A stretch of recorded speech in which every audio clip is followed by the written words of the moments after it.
দেখছেন, অনেকের মনে প্রশ্ন থাকতে পারে, এটা বললো না কেন, ওটা বললো না কেন, ওটা বললো না কেন। অবশ্যই প্রশ্ন ছিল, আছে, থাকবে, এটা স্বাভাবিক। কিন্তু আপনাদের তো জানতে হবে ওবিসি নিয়ে যখন আলোচনা হচ্ছে, ওবিসি নিয়েই চর্চা হবে, তখন অন্য কোনো বিষয় নিয়ে আলোচনা করা যায় না। আর মেনশন বলে একটা mention, calling attention, question answer করব, হাফ অ্যান আওয়ার বলে এগুলো একটা পার্ট থাকে। প্রত্যেক যেদিন বিধানসভা চলে সবসময় আবার মেনশন দেয় না। আমি মনে হয় 2বার না 3বার মেনশনের সুযোগ পেয়েছি ভাঙড়ের জন্য। হসপিটালের আছে, হসপিটালগুলোকে উন্নততর করার কথা বলেছি। মায়েদের কথা ভেবে, মেয়েদের কথা ভেবে যে দাবিটা রেখেছি, আমি আশা করছি দ্রুত এই দাবিটা পূরণ হবে। দাবিটা বিধানসভার মধ্যে এটাই রেখেছি, ভাঙড় 1 নম্বর ব্লক নলগুড়িতে, ভাঙড় 2 নম্বর ব্লক জিরেরগাছাতে দুটো ব্লক হসপিটাল আছে। এই দুটো ব্লক হসপিটালে আমার মায়েরা সন্তান প্রসবের সময় হলে সেখানে যায়, নরমাল ডেলিভারি হয়। কিন্তু যদি নরমালে না হয় সেক্ষেত্রে তাদেরকে সিজার করতে হয়। সেই অপশনটা আমাদের ভাঙড়ের দুটো হসপিটালই নাই। সেই ব্যবস্থাটা আমাদের ভাঙড়ের দুটো হসপিটালে নাই। ফলে কি করতে হয়, কলকাতাতে দূরে চলে যেতে হয়, অন্যথায় প্রাইভেট হসপিটালে যেতে হয়। আর্থিক দুরবস্থা যাদের থাকে তাদেরকে কলকাতায় সরকারি হসপিটালে যেতে হয়।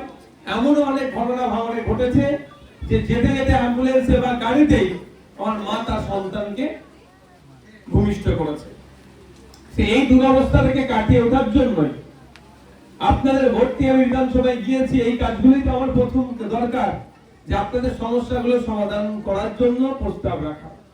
তাই মাননীয় মন্ত্রী মহাশয়ের কাছে জানিয়েছি, সিমক সেন্টার বলে এটাকে, মেডিকেল সায়েন্সের ভাষায় সিমক সেন্টার।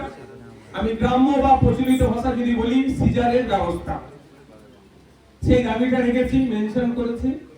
আপনারা দেখেছেন মনে হয় অনেকে ভিডিও আকারে পাবলিশ হয়েছে। এখন সুবিধা হয়ে গিয়েছে যে আমার বিধায়ক যে কি বলছে কি বলছে না, চুপ থাকছে, সবটা ধরা পড়ে যাবে। দীর্ঘদিনের দাবি এটা আমারই ছিল, যে দাবিটা পূরণ হয়েছে, এটা একটা ভালো দিক।